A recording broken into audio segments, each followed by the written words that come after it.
Good afternoon and welcome back for our last session. I don't know about you, but those of you who have been attending since Tuesday, I really liked the music they played the first 3,422 times I heard it. And I don't know that I ever need to see that video again, but I'm glad we're here. I'm glad it's our last session. I need one person. I need Jacob. And Jacob, I'm going to say your name wrong, so I'm going to apologize. Jacob Camilligue. He is from Fremont School District in Wyoming. Are you listening? If you are, let me know. Jacob, you still there? You still awake? Because Jacob won the MERP for his school district, the Mobile Emergency Response Plan. So Jacob, we'll make sure that you're going to need to contact me, and I'll hopefully have your information from Sabella, and we'll get your school district set up for that right away. So I'm waiting to see if Sergeant Stefan Beige is on. Can you hear me?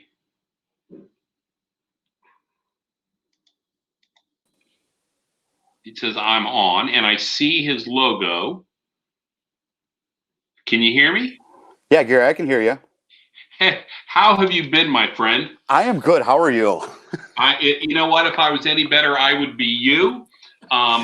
We first met at ILETA.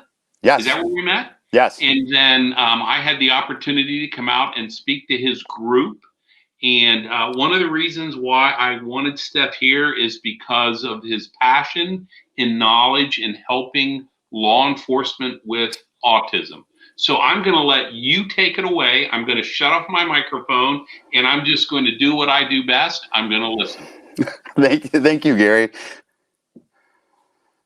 All right. Good afternoon, everyone. First, I want to say it's my pleasure to be on with you this afternoon. As Gary mentioned, I met Gary a couple of years ago at ILETA down in St. Louis. We've stayed in contact. I actually had him come out for my local organization to talk about school safety, and had Gary come out and present for us. But my passion, as Gary mentioned, is autism. And I'm sure we're kind of wondering, why are we talking about autism? How does this affect us as law enforcement? And obviously we know how it would affect us in schools, but how does it really affect us in law enforcement? And truthfully, 3.5 million people live in this country with an autism diagnosis every day. It's estimated that anywhere between 10 and 20% of our calls for service with law enforcement will involve somebody with a disability. Autism is the fastest growing developmental disability in the world. So that is why we're discussing it today, because it's not if you have contact with somebody with autism, but it is when. A little bit of my background, as Gary mentioned, I am a sergeant with the Addison Police Department, which is just located about 25 minutes west of the city of Chicago. Just in my career, I spent 5 years in patrol. I spent 10 years in our gang unit, 3 years as a school resource officer, and I was promoted to sergeant 4 years ago, or 4.5 years ago now. And I'm currently assigned to our midnight shift as a patrol supervisor. But the biggest thing for me is in 2013, my two youngest sons were diagnosed with autism. And after my wife and I got over that initial shock of having this diagnosis with our two sons, we set out to become advocates for our sons, to learn everything we could possibly learn about autism and how to be their voice, their advocates as they grew older. As we learned more about autism, I wondered what would happen if my two lives, meaning my professional life and my personal life, collided. As we, as law enforcement, are we really prepared to handle calls involving autism?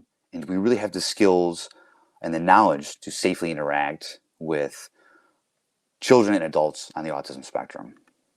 So I will start you out with this letter that was sent to my chief a couple of years ago. And just, I'm going to have to read it verbatim, but just in summary, what it says is that this concerned citizen that lived in our town had some real worries that us as a police department lacked the knowledge, the skills, and the ability to interact with his son safely. For my background, this parent who sent this email to my chief, his son was one of my students in the schools. So I knew his son very, very well. I had positive interactions with him, and I understood some of the dynamics that his son had. His son is a rather large kid. He's now 17, and he's almost 6 foot, and he's about 250 pounds. So he's a bigger kid. So my chief, and I love him to death. He's one of the best. He said, "I don't even really understand how to respond to this. Can you reach out to this father?" So I did, and I basically explained to him how we handle things within our department. But this email, this letter is really my inspiration for why I've been doing this for the past several years in training law enforcement and how to safely interact with people with autism. What I also do is I took my role as a school resource officer for 3 years, and I began to understand what is our role as a school resource officer or school security personnel. And we know that it's to provide safety to the school and all children within the school. Our goal is to help manage crisis situations, which provide the least restrictive environment to all children. Key factor there, right there, least restrictive environment for all of our children within the schools. And then we also want to train in all aspects of school day to create a partnership between the community, our parents, school to keep all children safe and protected. But I began to wonder, are we really trained how to interact with children with autism? In a school setting, things are a little bit different. You have additional resources. You have your paraprofessionals. You have your teachers there to assist you. But there is going to be an instance where you are going to be called as a school resource officer or school security personnel, where you're going to be asked to assist in a call or a request to assist with a child with a disability who may be experiencing a meltdown, which we'll get into in depth in a few seconds. Or how do we do that? How do we really handle this? The first and foremost, the most important thing we have to do is understand what autism is. Really, the word autism is Greek, and the root means alone or isolated. And really, that's a great way to describe autism. It is a state of being alone or cut off. Individuals, adults, children on the autism spectrum, they have their own little world. The world operates around them, but they're not really in it. And I've always said it with my two sons, they will play around other kids, but not necessarily with other kids. Okay. Autism is a complex neurodevelopmental disorder that has no known cure and no known cause. There are a lot of theories why autism occurs. Nothing really scientifically proven for sure. There is the idea that vaccines are the cause of autism. That theory has been debunked several times over again. The doctor that actually came out with that is out of Great Britain, and he had to surrender his medical license. And a lot of people that supported his study, saying that vaccines were the cause, had to retract that they supported that. The correlation between vaccines and autism is really those milestones that we're looking for our children, walking, crawling, things like that. They coincide about the same time that the characteristics of autism start to manifest themselves or start to become clear. They also correlate at the same time vaccines are administered to our kids. So that was the correlation, okay? Autism is a part of a larger group of disorders called Autism Spectrum Disorders. And throughout this afternoon, you'll hear me refer to as Autism Spectrum Disorders or ASD. That is what I'm referring to. Autism affects normal brain function and development in three major areas: social interaction, communication, repetitive behaviors, and difficulty in adjusting to change. That because it's somewhat of a problem for us as law enforcement. Because why? We use those things to do our job every day. We use social interaction. We use our ability to communicate. Okay, those restrictive and repetitive mannerisms and behaviors that people with autism demonstrate, they are red flags for us as law enforcement. Okay, difficulty in adjusting to change. Really, if we respond to something or we have an involvement with something, we are an unexpected change, right? Nobody calls us to say, hey, can you come visit? I just want to tell you I'm having a great day and you come visit me at my house. Well, that's not the case. People call us as first responders, law enforcement, firefighters, when they're having a very bad day. We are not part of that routine. So these are critical things that we need to understand for law enforcement and how we're going to handle things and why these characteristics are so important for us to understand. We know that autism can be reliably diagnosed at the age of 2. And with my middle son, he was diagnosed at the age of 4. For us as parents, my wife, her mommy senses kicked in and really realized at about 15 months of age that something was off with my son, Zach. He wasn't developing the way he should. Me, denial as the dad, said, you know what, he'll catch up. He's just developing a little bit later. Okay. Fast forward to 2 years down the road, my youngest son, Andrew, was born. And we start seeing some of the same characteristics with him that we saw with my middle son, Zach. So at that point, they were both diagnosed in 2013. Zach was 4 at the time. Andrew was right around 2 years of age. Currently, there's no singular proven cause of autism. There are a lot of theories of why autism occurs. We know there's a genetic component to it because scientific research has told us that if you the likelihood that you have a second child with autism when you have one is about 80%, just like it is in my case. Autism, we know, is a lifelong diagnosis. It is never going away, and my sons will live with their diagnosis for the rest of the year. But it does not mean that autism is not treatable. Usually it's done through intensive therapies like occupational therapy, speech therapy, ABA therapy, and a lot of different things that help them overcome some of the deficiencies and some of the characteristics they have associated with their diagnosis. Okay. Some key things that we want to understand when we're interacting with autism. Individuals with autism may have very unusual responses to sensory experiences, such as certain sounds, the way objects look. They may be hypersensitive, meaning they're overly sensitive to certain things, or hypo or undersensitive to other things. So we're talking about sight, sound, smells, touch, things like that are important factors for us to just understand. Looking in a school setting, we know that lunchrooms can be very hard because they're very loud. There's congested. There's a lot of people. Passing periods within schools, very difficult for a child with autism within a school district to overcome some of those things because of that hypersensitivity that they have. Autism is also considered a hidden disability, meaning there are no physical outward characteristics that you can look at somebody and say, yes, they for sure have an autism diagnosis. With some disabilities like Down syndrome, we know there's some physical features that go along with that can help us identify these disabilities. But autism is hidden. You cannot look at somebody.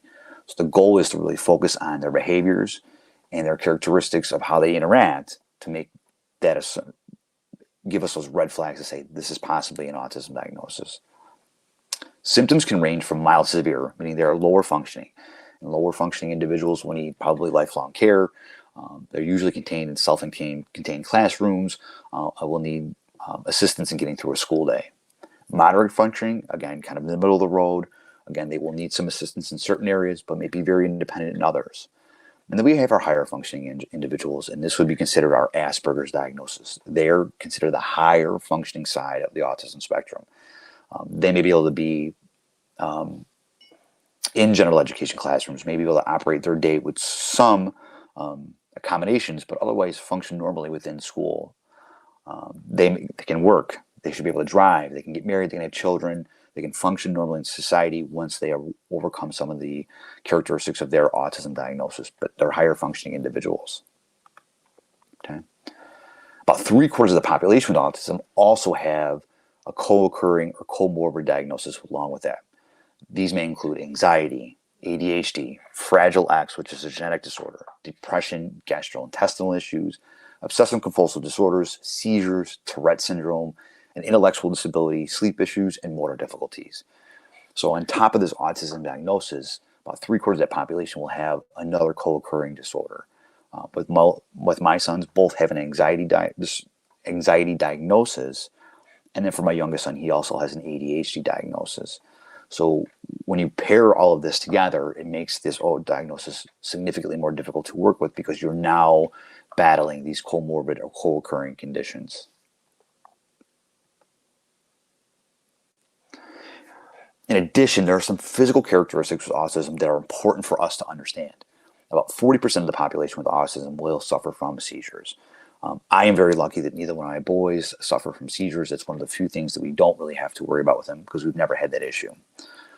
But in addition, some of the physical characteristics are this. People with autism or on the autism spectrum are hypotonic, meaning they have low muscle tone, which inhibits their ability to breathe during stress. In a prone situation, it can be considered physically weak or unsteady. This becomes a problem, especially in a restraint situation, either out on the street in a law enforcement situation or within a school district. That prone position is very dangerous for an individual with autism because of their underdeveloped trunk muscles. It does inhibit their breathing and makes it very, very difficult for them. Asthma and heart conditions are also very, very common as well. Remember that with that hypotonic, the seizures, and that asthma and heart conditions, placing them down on their stomach really puts them in greater risk for positional asphyxia than it does the average person. We know that positional asphyxia can set in very quickly. It's significantly faster for a person on the autism spectrum. Key components that we need to understand. Okay. So here's some autism characteristics or autism statistics. ASD occurs in all racial, ethnic, economic, and social groups. It knows no boundaries. It affects everybody equally. 2020 Centers for Disease Control, CDC numbers report that 1 in 54 births will have an autism diagnosis. That number is jumped just from 2 years ago, it was 1 in 59. 2 years before that, it was 1 in 68. 5 years before that, it was 1 in 88. The numbers are growing every single year at staggering rates.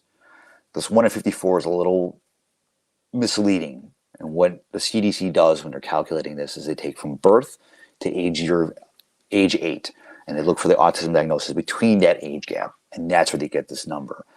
What it doesn't account for is that those individuals they get diagnosed later in life. If they get diagnosed 10, 11, 12, or high school, or even as an adulthood, they are not calculated into this number that we see. Autism is 4 more times greater in males than it is in females. So it's about 1 in 34 boys and 1 in 144 girls. Why that is, no one is really sure why. Personally, I think the female population is underdiagnosed. I think that number is probably a little bit closer than what those numbers suggest, but it does afflict males more than it does females. 31% of the children with ASD will have an intellectual disability along with their autism diagnosis. My son, Zach, has a borderline intellectual disability on top of his autism diagnosis as well. But on the flip side, about 44% of the children with autism will have an average or above average intellectual ability. Some of the greatest minds in the world have a high functioning autism diagnosis. A lot of times, autism does not affect the intellect or the understanding. What it does affect is the characteristics and the behaviors. And that's critical for us to understand. About 35% of adults aged 19 to 23 with autism have never received postgraduate education after leaving high school. This becomes a significant problem because there is a significant lack of resources for adults with intellectual and developmental disabilities. We know within our school districts that they can stay within that school district the day before their 22nd birthday. But after that, what is available for them after graduation? What kind of job training? What kind of education can they get after that? And truthfully, there really is a lack of resources. So what happens is with a lack of resources, they are now pushed out into society with no real options or viable options. And what happens is they fall into our lap as law enforcement. So that's a critical thing. So some things we're working on is trying to push that the job training and education after they're done with high school to be able to get them productive in a place in society that they have. Okay. So we're really going to focus on three main areas today: repetitive and restrictive behaviors, communication difficulties, and social impairments. These are the three main areas that we're going to discuss today. We're going to give you some de-escalation strategies, and we're going to give you some strategies for how to safely interact in a couple different settings. Okay. So that social interaction, some things we need to understand. People with autism will have a reduced eye contact, meaning they won't really look at you in the eye. It doesn't mean they're being deceitful or not engaging. That's not the case. But what the problem is when you're having a communication or communicating with somebody with autism, they can only do one or two things at the same time. They can look at you in the eye, but they won't be able to pay attention to what you're saying. There's too much going on with their facial features. So don't force the eye contact. You want to check for their understanding, but we don't want to force that eye contact if we can. Difficulty in receiving and expressing emotions. People with autism will say they have a flat affect face, meaning they don't show their emotion, whether they're happy or sad. Okay, there's difficulty in developing relationships, meaning when you have struggles with social interactions and communication, it's difficult to form positive relationships. Doesn't mean they don't want to. They do. It's just very, very difficult for them. Difficulty in using nonverbal social communication. We know that a significant part of the way we communicate as humans is through our body language. But if you can't read that, it becomes difficult to understand social situations. No respect for personal space. And we don't understand, children with autism really don't understand those social boundaries or what is too close. It becomes a difficult thing for us as law enforcement because we don't really want people to get into that space for us, right? We see that as a threat, an officer safety issue. So it's critical for us as law enforcement to understand that they're not trying to be aggressive or attack us. They just don't understand those boundaries. Okay, may not like to be touched, and this is critical. We will have situations at some point within a school setting or a law enforcement interaction where we may have to touch an individual with autism. A very good strategy with this is give them a warning. Hey, listen, I'm going to touch your arm. I'm going to touch your hand. We need you to stand up. It's critical that you give them that warning because we talked about that hyper and hyposensitivity. Sometimes the slightest touch can be the most painful thing they've ever experienced. If you're going to do that, give them a warning. Lack of interest in others. And again, we kind of talked about this is the world operates around them. They really don't operate in it. So there's appearance of this lack of interest in others. And another important thing that we understand is there's no understanding of consequences. This is a very difficult thing. In a school situation or in a law enforcement interaction, is they're not going to understand that if they don't comply with our orders or commands, we obviously as law enforcement will escalate that because of that. They're not going to understand that. They don't understand if you do this, this is going to happen. That cause and effect portion of it is not there. So making idle threats and things like that are going to be ineffective when interacting with somebody with autism. We're going to talk about behavior right now. And this is critical for us because if we understand what the stimulus or what the motivation behind their behavior is, it will help us to safely interact and de-escalate in situations where we see those behaviors occur. We know that our behavior is the way we respond to a particular situation and or a stimulus. And really there are four main functions of behavior that we're going to pay attention to. Number one is attention. Our behavior is action. We want to draw someone's attention. The next one is escape. And for children and adults with autism, escape is critical because if they're in a situation that's overwhelming, their goal is to get out of that situation.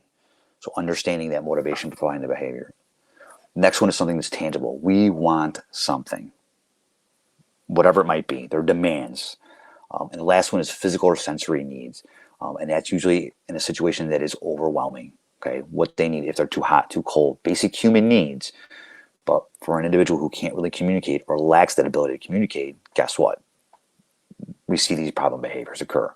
So it's important to talk about these behaviors, and we'll talk about how this is critical when we talk about some de-escalation strategies in a second. Okay. Those restrictive and repetitive mannerisms that we discuss. So those stereotyped and repetitive mannerisms, restricted interests, inflexible adherence to routines, and preoccupation with inanimate objects. Critical areas that we're going to talk about. For those stereotyped and repetitive mannerisms, for us as law enforcement, what happens is we see these mannerisms and we think that it's the appearance of somebody who's under the influence. So clearly it draws attention to us as law enforcement. And we'll talk about it, but stimming is that one of those key repetitive mannerisms that we will discuss. Stimming is a good thing, and we'll talk about some different versions of stimming that we'll see. Restricted interests. So it could be a lot of children with autism have very restrictive interests. For my son, my middle son, he is infatuated with commercial airplanes. Every plane, every airline, you name it, he understands it. This is a good thing for us because we can use that restricted interest to build rapport, to help build that relationship. If we engage them with that restricted interest, guess what you start to do? You start to build rapport with an individual. Use this to our advantage. Inflexible adherence to routines. In a school setting, this is great because we know that schools are very, very structured. Schools with children with autism use a lot of picture schedules, basically laying out how their day goes. Problem is when we get involved in law enforcement, we are an uninspected part of their routine. So we've already set behind, we start this ball rolling where we can have this escalation of behaviors because we've already deviated from their routine. Picture schedules and set things are important in utilizing these things. And obviously we have preoccupation with inanimate objects, and it could be anything. It could be a piece of string, a stuffed animal, a blanket, whatever it is, but that inanimate object is the most priceless thing they own. If it's not a threat or not a safety issue, please, please, please just let them have that item. In the long run, it will help you de-escalate the situations a lot quicker. Okay.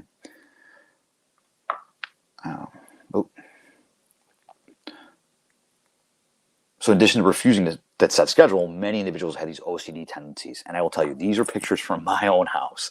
These are my sons. And we see how the commonalities of lining things up, having things in order, absolutely will happen. It absolutely will happen in a school setting, will absolutely happen in a home setting. Critical thing to understand with this is if these items are set up like that, please, please don't interfere with them. The aftermath of when you're interfering with what that is can escalate them significantly higher. Those OCD tendencies are great because here's another positive thing that we can utilize is there's a very set and rigid routine of structure and rules. This is great for us because what happens is if we say, listen, Jake, you need to stand up with us because the rules say you have to walk out of this classroom. Using that to our advantage to interact safely is a great thing. Use that to our advantage as the rules say this. It's a great play for school security and our school resource officers if you are responding to something within your buildings where your school staff is requiring or asking for assistance. And we talked about stimming those restrictive and repetitive behaviors. These are the ones we're going to look for. So there is a visual stimming with staring of lights, repetitive blinking, moving fingers in front of their eyes, or hand flapping.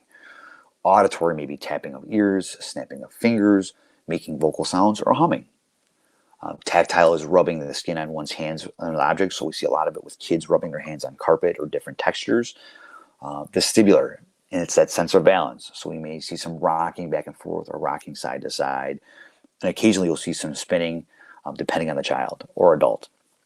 Taste, if you've ever heard of the term pica, this is what this is. It's the placing of body parts and or objects in one's mouth or licking objects. This is my youngest son. He has a strong oral fixation on things, so it's not uncommon for us to use a chew tube or different items to kind of help him along with that. The next one is smelling of objects and or sniffing of people. This is critical because sometimes smells are very overwhelming for a person with autism. So this could be a good thing and or a bad thing. My middle son, Zach, is hypersensitive to the smell of jasmine. My wife had these air fresheners in the house, and he went bonkers. We couldn't figure out what it was, and it was the Glade air freshener plug-in that was driving him nuts. The olfactory senses were overwhelmed, and it was sent him kind of spiraling out of control a little bit. We talked about the sensitivity to light, sensitivity to sound, sensitivity to touch. This is critical for us to understand, especially in a school setting, because we know that school settings can be overwhelming. We know that school settings can be loud. We know that school settings can be very light. We know there's that sensitivity to touch. So these are critical things to understand. And if you have some problem behaviors, it's reducing these things. that we want to do. Critical thing we have to remember is that a person with autism, their senses are very heightened compared to that of a neurotypical person. So it's very important for us to understand they don't experience things the same way we do. Some critical tools to use to do this are turning off lights, using noise canceling headphones, and obviously giving that warning to touch if we have to. Okay. Some signs of overstimulation that we're going to look for in a school situation or even a law enforcement situation.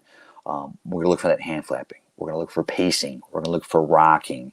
We're going to look for scripting, and I'll talk about scripting in a second. We're going to look for those loud verbalizations. These are all things, are red flags that we're overstimulated, and we're getting to a point where we're getting too overwhelmed. So we have to start to reduce that overstimulation to kind of bring them back down from this. Scripting is important because scripting is just the rehearsing or repeating of particular lines from movies, books, things like that. Scripting may seem like nonsense babble, but if we read deeper into it, because of the lack of vocabulary, scripting can be important because they can be using those lines from movies and books to vocalize what they're experiencing. So it's very critical that we listen to what is being scripted. Key points. Stefan, I'm moving your slides, and I think I'm During out that of place. overstimulation, when they're overstimulated or too overstimulated, what's going to happen is we're going to get a meltdown.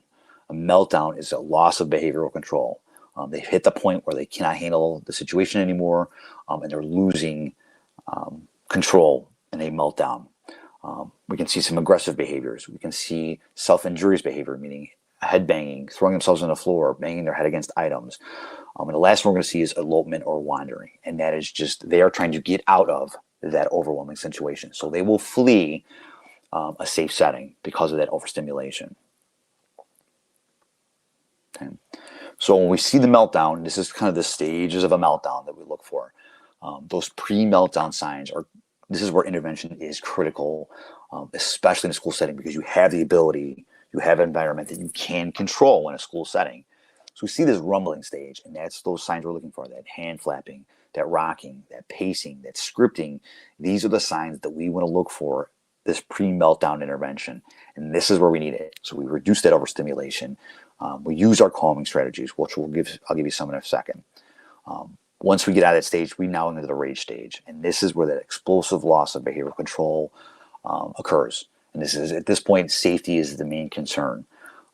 In a school setting, if this happens in a classroom, there are a couple ways to handle this. Number one, we either want to remove that individual from that classroom, and or we want to remove the classroom from that individual. It may be easier to move an entire class than to move a student that has now experienced the meltdown inside of a classroom.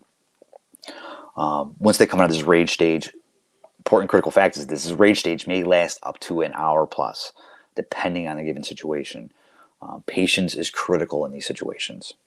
Once they start to come out of that, they may not even recall what happened. This is where empathy and support is critical to get them to de-escalate, to get them calmed down. Because if we don't, they can go right back into that rage stage if we don't use these coping strategies that we've developed. Okay, here are some of the strategies that we want to employ, and these are pretty universal across the board. And I will tell you, these strategies I have used with my own son, so I'm not pulling this out of anywhere. This is from my own experiences. A lot of what I'm talking about today are from my successes and failures of interacting with my own two sons. Stefan, so, can you hear me? Ignoring the problem behavior is a critical thing.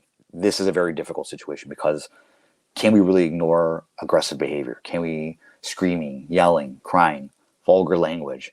The answer is yes, we have to, because even negative reinforcement is still reinforcement. By acknowledging that problem behavior, even with a negative response, you were still reinforcing that behavior. So it's critical that we have to ignore it. We want to avoid words that act as triggers. No, stop, not now. Instead of that, we want to use a positive strategy, meaning instead of stop hitting, we just try saying, let's use nice hands. Let's have a calm body. Let's take deep breaths. Critical things. We're having a positive response and not a negative response. No, stop, and not now can sometimes act as trigger words. If we have calm areas, and if you're in a school setting, for your school security personnel or your school resource officer, hopefully a school has a sensory room or therapeutic room, they're great. If we can get that student into that room, that is great because we can reduce that stimulation and get them to calm down. It may not be always easy to bring that student to that area, but using that, getting them calm enough to get them to that area is a great thing. You may have to create your own therapeutic room wherever your setting is. So it's reducing the overstimulation, removing students, removing teachers that aren't necessary, and things like that. Stefan, can you hear A me? great another way is preferred sensory activities. We as law enforcement in my department, we carry sensory kits in our squad cars. They have noise canceling headphones, alternative communication devices, fidgets and different things to help them de-escalate. Very minimal cost, worth their weight in gold. In a school setting, if you have these items, I highly suggest using them. That helps de-escalate things. Deep pressure is the next one. In our sensory kits that we carry in my department, we have a weighted lap pad that can be used as a weighted item. Deep pressure is critical because it is soothing. Even giving a big bear hug, depending on the student, may be the most calming thing they've ever experienced. My kids used to do a thing, it's like, I can't even explain it, but they called it the car wash. And it was two big rollers, and they would squeeze him through it. And it was that deep pressure that would calm him down. So they called him his car wash. So he was escalated. They said, we're going to go to the car wash. And he would get up and go right through his little car wash. And it was that deep pressure that was soothing to him. It would de-escalate him. Calming breathing exercise that we can utilize. So what I do with my sons, and it worked very well, we smell the cake, we take a deep breath in through our nose, blow out the candle. Deep breath in, smell the birthday cake, blow out the candle. In a law enforcement situation, we talk about what? Tactical breathing, right? We know that tactical breathing helps lower our heart rate, helps calm us down. It's no different in a meltdown or a situation with autism. Those calming breathing strategies are great ways to help them de-escalate them quicker. Okay. Language strategies, and important for us is we know that there's an absence or delay in language. About 40% of the autism population will have a delay or an absence in language. So they may use stereotyped or repetitive language, and that's that scripting that we talked about. There is going to be some difficulty in initiating or maintaining a conversation. Those reciprocal conversations that we can have really suffer with autism. There are deficits in tone of voice, so they may be super loud, super quiet, or almost have a voice that's almost robotic-like. And we know that there's a lack of social play because we have those difficulty in interacting in social situations. Important thing, concept with language here, and these are the things we're going to understand. There's a difference between receptive language and expressive language. Receptive language may be uninhibited or unaffected with children with autism, meaning they may be able to receive the language that we're saying.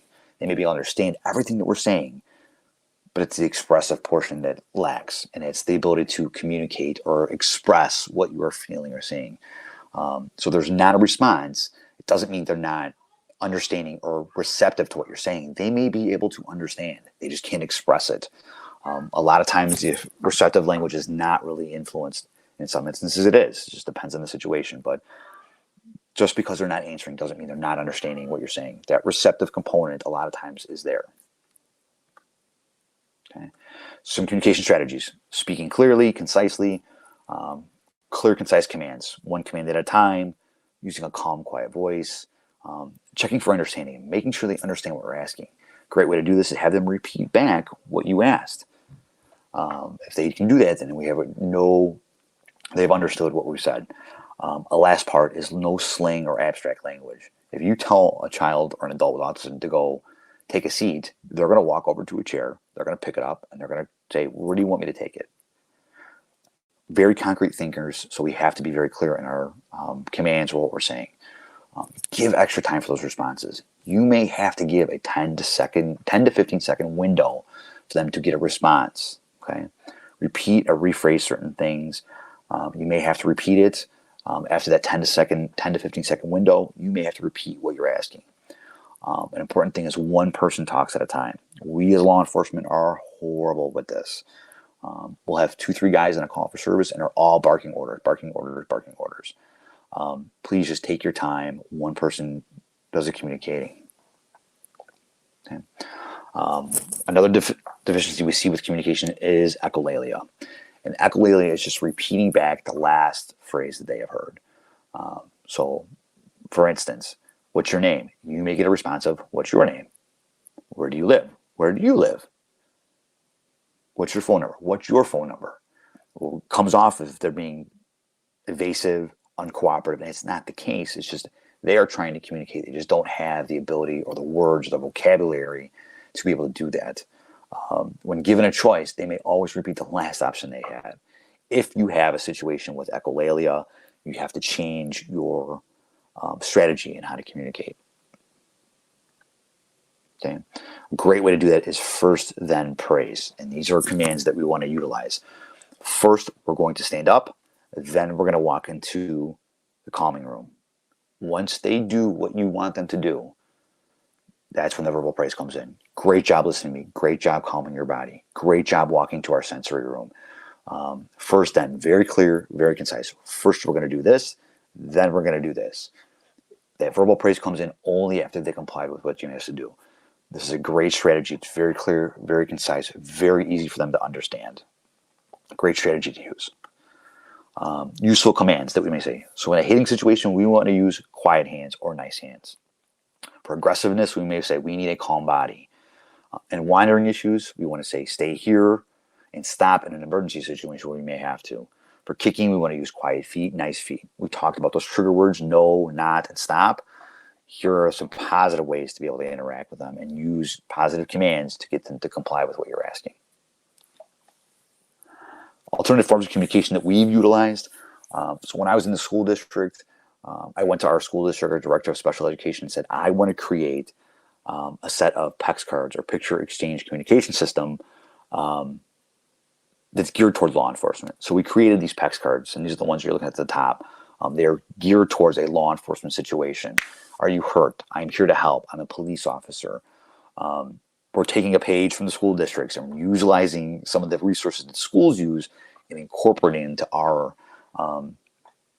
bag of tools that we have as law enforcement. Some may use a iPad to communicate, an assistive technology device. Let them use that. And for those of us old enough on this presentation to understand what old speak and spell was, that's exactly what this is. They type in what they want, and the iPad actually does the communicating or speaking for them. Social stories are a great resource as well. If you're in a school district, utilizing them to create social stories. We use social stories for our fire drills, for our active shooter drills, for our tornado drills, for emergencies within the school. Visuals are a great way to communicate and for them to understand what you're trying to communicate. Again, social stories for first and then. I do have some resources for social stories for a lot of law enforcement situations. You'll have my contact information, and please reach out if you are looking for those. Okay. So we're talking about this in a school setting. So here's some of the headlines, and these are very recent headlines, and I go through pretty regularly to look at what we're seeing and what we're these are only about 6 to 8 weeks old. So a 7-year-old with autism handcuffed by a school resource officer and pinned to the ground. My friends from Boston are going to kill me, but it's Worcester police officers handcuffed 10-year-old boy with autism, fracturing his arm. Lawsuit alleges. Police shooting of a boy with autism, Salt Lake City, leads to call from our crisis intervention teams. That 13-year-old one, it's a very unique situation and setting in that one. But these other two involving police officers in a school setting. And I've seen countless videos of school resource officers handcuffing children with autism because they're having behavior-related issues. Rather than utilizing some of the strategies we talked about, they're going to use of force situations immediately. And this is what's getting our school security staff and our school resource officers into a lot of trouble. There are much better strategies to deal with our children with special needs. There's also a significant portion of the population that says that children in schools with disabilities are arrested at a significant higher rates than those that do not. Which is why this is so critical in a school situation for our SROs and our school security personnel. Okay? We know they're 7 times more likely to draw the attention of the police because of their characteristics, but they're also likely to be more victimized. If you don't understand socially, have the lack of ability to communicate, you are the perfect victim. We know there's an increased risk and personal danger because we don't understand those consequences. There's also an alternate sense of personal modesty. And then we see those unusual behaviors. All these are red flags or triggers that will draw attention to law enforcement. Perfect victim. So an older article, and this is from 2015, and there's nothing more recent. That is the problem. But 35% of individuals with special needs, specifically ASD, have been the victim of a crime. So it's physical abuse, sexual abuse, property crimes, neglect-related issues. This is critical as a school resource officer in a building because we know as SROs, we are the first line in detecting abuse, along working hand in hand with our school staff. We are that first line, so it's critical for us to recognize some of the characteristics and signs of autism, and know those deficiencies so that we can recognize some of the signs and characteristics associated with abuse and neglect related issues. Critical for us to understand. Some of the expectations with people with autism or disability: privacy and sense their own body. Because they need assistance with their assisted daily living skills, it's not uncommon for them to be unclothed in front of an adult or a stranger, somebody who's assisting them. This opens them up for being victimized sexually. We know the expectations for life and achievement. They have the idea that there is a low expectation of life for life and achievement, so they get targeted. Children with disabilities are very obedient and passive because they rely on other individuals to help care for them, which means them open for trust-related issues. A history of maladaptive behavior. We know in abuse and neglect situations, there's usually a negative behavior associated with it. When you have a history of maladaptive behavior, you don't really see that. And obviously we see that social isolation because they can't disclose, can't communicate. They're, again, the perfect victim. Okay?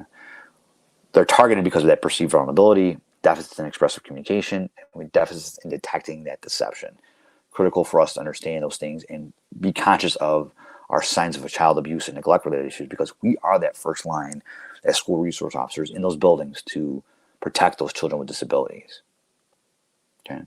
Some things that you will respond to in the school systems or within the school: self-injurious behavior. So a student with autism has been denied access to a request that's been made.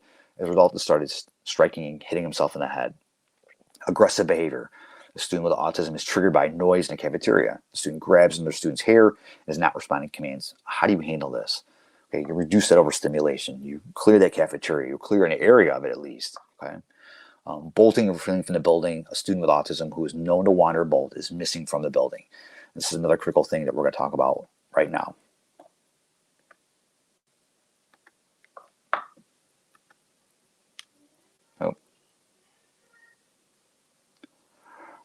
We know as children with autism, it changes a little bit. So what happens is autism in age, hitting as a child is one thing.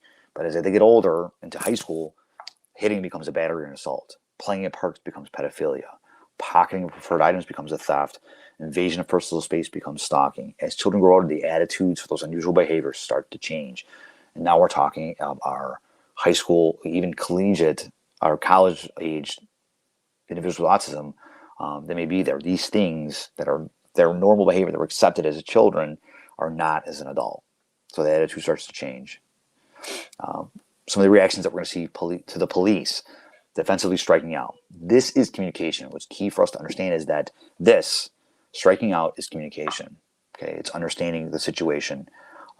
They'll run away. They'll grab at the officer's equipment, or maybe unresponsive to commands.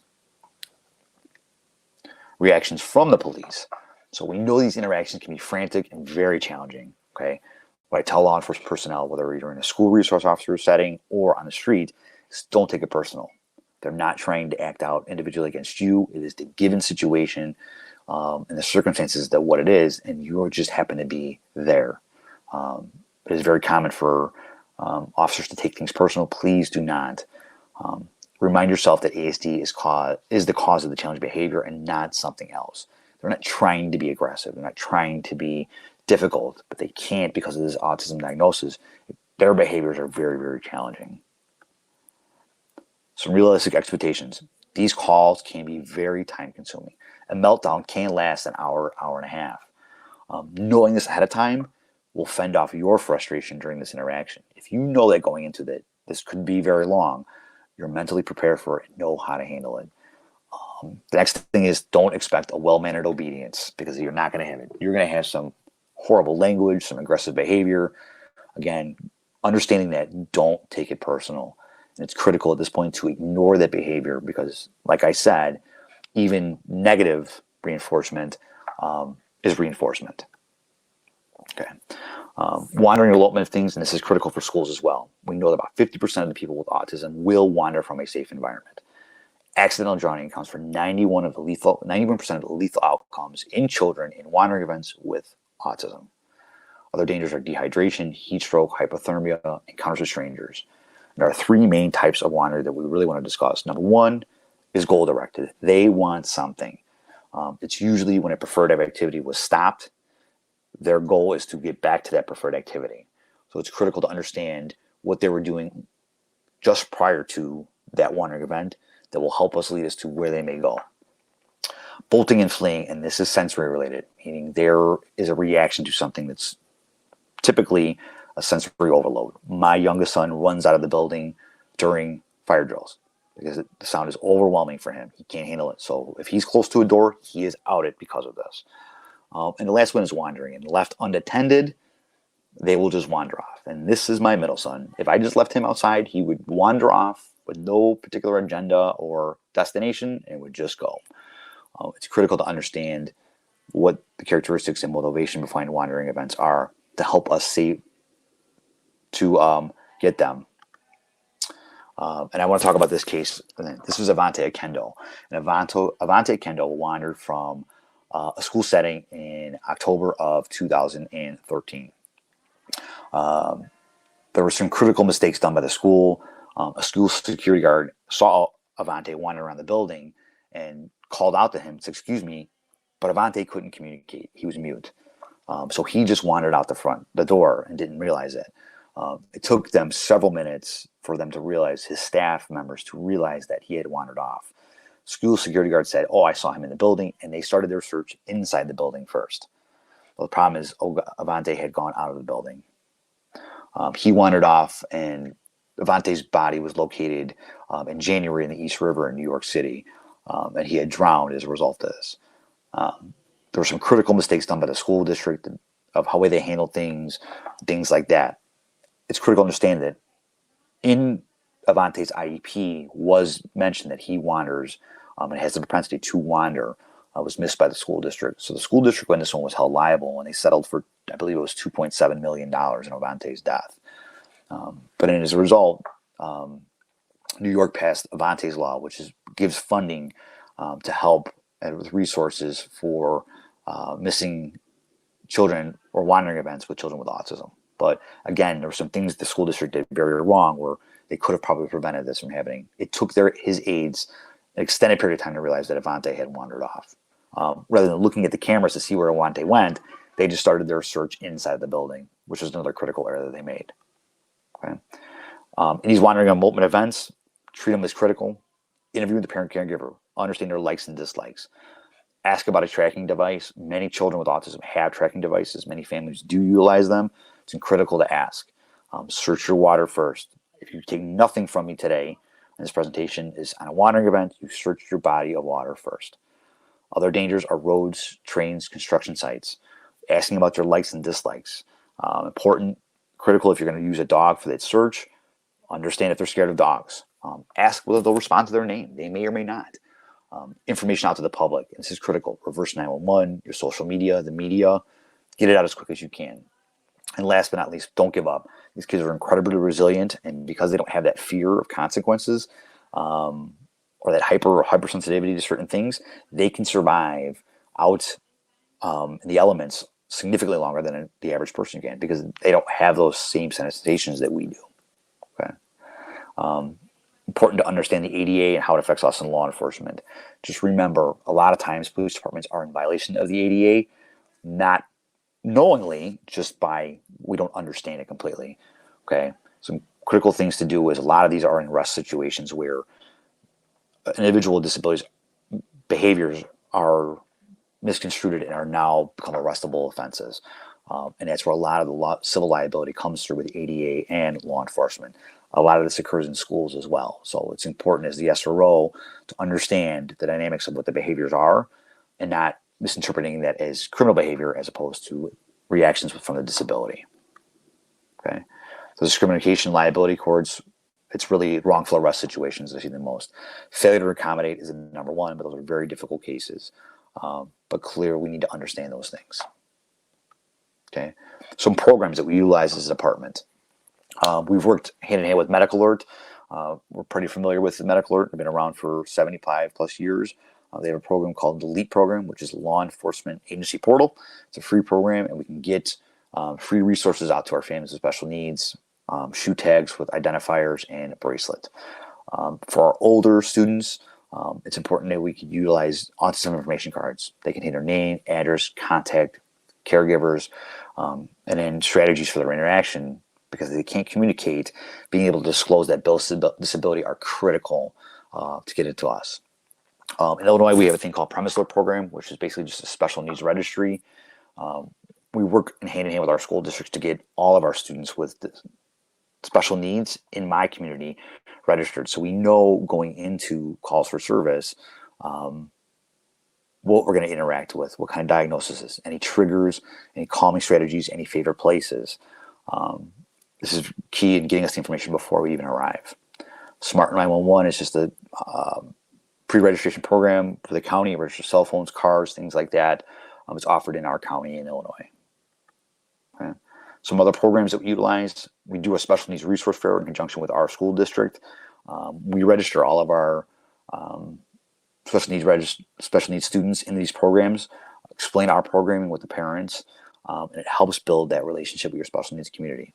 We have a meet and greet, where we have a meet and greet with our special needs families in our police department and our fire department, for that matter. We want them to feel comfortable with us. We want them to understand their disabilities. Again, we work this in conjunction with the school districts. They are our best resource because they know our special needs students. So working with the school districts is key. And then we also do a parent training in conjunction with our school district. So our special ed co-op group, every year I go out and I do parent training for them to understand what we are going to do as law enforcement and what our expectations are, and then the programs that we have. Again, we're starting to build that relationship with our special needs community, because I'll tell you, as a parent of children with special needs, I was very hesitant to call my local police department until we started working with them. So programs that are very easy to implement, that don't really cost you anything, that build an incredible amount of relationship with that side of your community. This is one of the programs we do. This is our special needs soccer event. I coach a special needs soccer program. That email I showed you in the very beginning, that is the father. His name is Sean Danhauser. This is his program. He's the coach of this program. I met with him and his parents to talk about some of our programs. I fell in love with the program. I am now a coach, and my two sons participate in the program. Every year we have a first responders game where we have our police officers and firefighters come out and their buddies with our kids for the day. It helps our officers interact with them. It helps build a relationship with our family so they understand what our role is law enforcement. We're also in a setting that's comfortable with our kids. Soccer is a very positive thing for them. So if we come in, we're just another buddy that's going to help them. But it shows our officers as well that these kids are just kids. They have amazing, unique qualities, but ultimately they're still just kids. And don't get overwhelmed by the disability. Look through that and look at the kid. Some of the things that we do. Okay. Additional resources. Like I said, we carry sensory kits. This is a website. We are working on getting these sensory kits out to first responding agencies, law enforcement, firefighters at no cost. This is the website if you're interested. Please, we are always looking for sponsors to sponsor kits. The goal is to get these kits out to agencies at no cost. We started handing out window cleans to our community so that we have that information and parents can safely disclose that their child has a disability in their home or in a car. It's a great way to share that. Okay. Kind of in closing, by adopting this proactive approach and educating our officers about autism, police departments and school districts and SROs working within those buildings can reduce their exposure to liability. Okay. Understanding it, knowing these procedures, and to ensure the safety and cooperation with a person with autism is critical. So understanding what you're dealing with is an important factor that we have to do. And I leave you with this. 1 in 54 children have autism. 2 of them are mine. I do this because maybe not today, maybe not tomorrow, but some law enforcement officer, some firefighter, some school security officer are going to interact with one of my 2 sons. I want to make sure that you have the best information out there to safely interact with them so we don't have an unfortunate incident, we don't have a misunderstanding. So that's kind of where I leave you. If we have time, I'll take some questions. Here's my contact information, my work email address, my business email address, my phone number, and my website. Please feel free to reach out to me. A lot of the resources that I do have are free. They're free resources. And I've worked to put these things together at no cost because I understand how budgets are with school districts and police departments, that I've put these things together to try to get them out at no cost. I am happy to share any of the resources that I have with any of you. So I appreciate your time. Thank you very much. And I am open for questions. Stefan, can you hear me? I don't know if Stefan can hear me. Let's see if he can see me.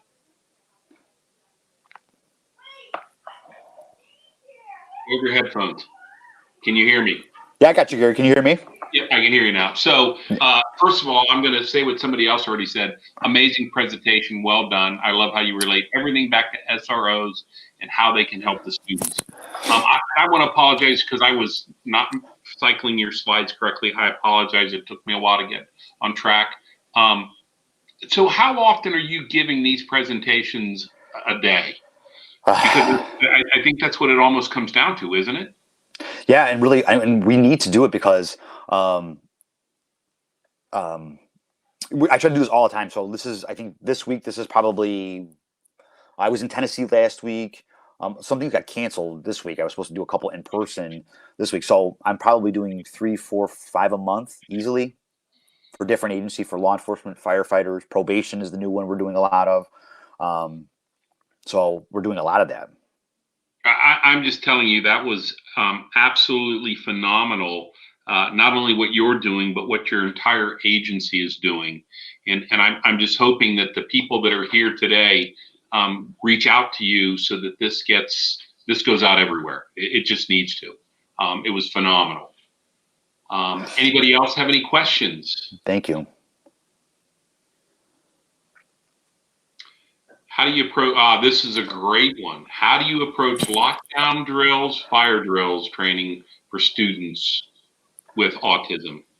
Great question. And I ran into this. So this is why what we did, we prepared, especially with our sons, and then even when I was in the school district, we created visuals.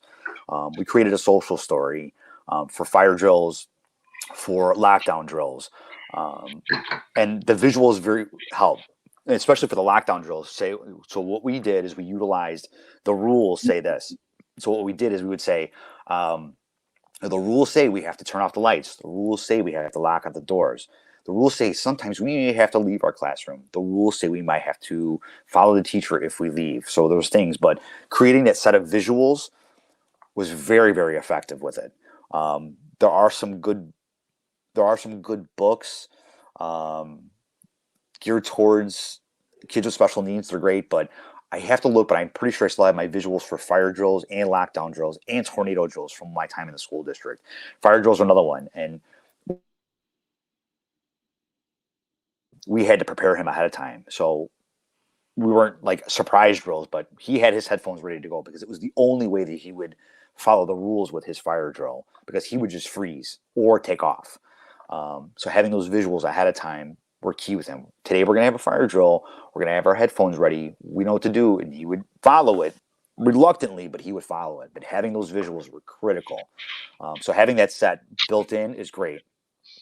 So one of the things when we had, they called them stack units, and I don't know what the acronym was for, but they were for students with autism. And we were given permission from the fire department that those were the only students who knew, that teacher knew there was going to be a fire drill.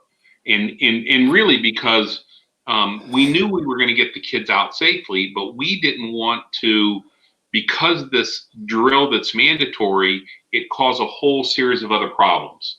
So when working with the fire department, they said, yeah, we understand that. Mm-hmm. Have them go ahead and put their headphones on, because we know that if it's a real fire, we'll just deal with that issue too. But it's kind of like when some of these people want to do these scary drills. Why make it a scary drill if what we're just trying to do is teach them how to exit the building properly? Exactly. And that was one of those things we had to do. We had to tell them, otherwise he would freeze. Because the first time, it was a couple of years ago, he was in his gym. So his gym converted into his cafeteria. So the first time it went off, or he wasn't prepared, didn't have his headphones, it triggered him, and he bolted out the door. My youngest son. So they grabbed him. But I will tell you, he automatically associated that gym with that fire drill, and it took us a year to get him back in there to eat lunch. For an entire school year, he ate in the hallway because he associated that fire drill, that gym. He's like, I'm not going back in there. That thing's going to go off the minute I walk in there again. So it took us all school year to get him back in. The following year, second week of school, they're working on it. And what does it do? Goes off again. I'm like, oh, we were so close. So it took us several months to get him back into that gym for lunch. And it's, you're going to have those issues, but if you can prepare them and utilize their headphones, and I mean, they'll follow the rules. They'll know what it is once you get them set. But if you throw in those other sensory overloads, they're just going to shut down. They're really just going to shut down. Wow, that was great. Anyone else? Sergeant, I really appreciate you being here. I wish we were in Vegas together, because I know we would just be sitting around talking the entire time about how we can help these children and help officers. Because really, the thing that from your presentation, I didn't realize that students with their children with autism were more likely to have positional asphyxia. Yes, which is something we all train about, Right. So, and a lot of our strategies are CPI and Menta, or whatever strategy you're using. A lot of that uses that prone on the ground technique. So we have to be very critical, very worried about that. That CPI and stuff is not, in some situations, is not good. My middle son, has very underdeveloped trunk muscles, and it took us years of occupational therapy to get him to be able to sit in a chair for more than 15 minutes without slumping over. So those CPI and those strategies, are great, but with children with autism, they can be very dangerous depending on the situation. No, that's great. Well, again, thank you very much. I hope everyone has your information. They're going to get all these PowerPoints. And again, I apologize. And don't be a stranger. All right. I won't. And obviously reach out if you needed something, Gary. It was a pleasure. Thank you for the opportunity. I really appreciate it. All right. And with that, folks, our 4-day conference comes to an end. And I want to thank everyone for attending. Our door prize winners, you will be contacted. And I just want to remind our team in the Philippines, if you want to be able to go to bed, since it's 5:30 in the morning right now in the Philippines, we're going to jump on our Zoom call and close this out. But for the rest of you, be safe and keep fighting the good fight. Thank you very much. Thank you.